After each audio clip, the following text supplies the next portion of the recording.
புரட்சியாளர் அம்பேத்கர் வந்து இந்த சமூகத்தின் மீது தொடுத்த போர் வந்து ரொம்ப சாதாரணமானது கிடையாது. அதாவது என்ன சொல்கிறது, ஒரு சூப்பர் ஹீரோ வந்து தனியாக நின்று ஒரு ஃபைட் பண்ணுவான் தெரியுமா, அவ்வளோ பேர் கூடி நிற்பாங்க. ஆனால் வந்து ஒரு சூப்பர் ஹீரோ வந்து தனியாக அப்படியே நிற்பான், ஒரு சின்னதாக ஒரு பொருளை வச்சு நான் அப்படி நிற்பான்ல.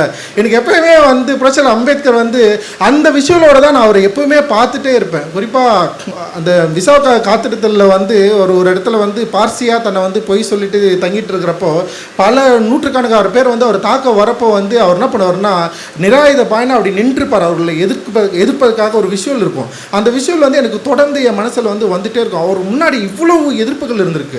ஜாதியாக எதிர்ப்பு இருந்திருக்குது, அரசியலாக எதிர்ப்பு இருந்திருக்குது, வர்க்கமாக எதிர்ப்பு இருந்திருக்குது. பயங்கர எதிர்ப்புகள் மத்தியில் தன்னுடைய மக்களை ஒருபோதும் கைவிடாமல் பயங்கர ஸ்ட்ராங்காக நின்று அவர் பல முயற்சிகளை எடுத்திருக்கார்.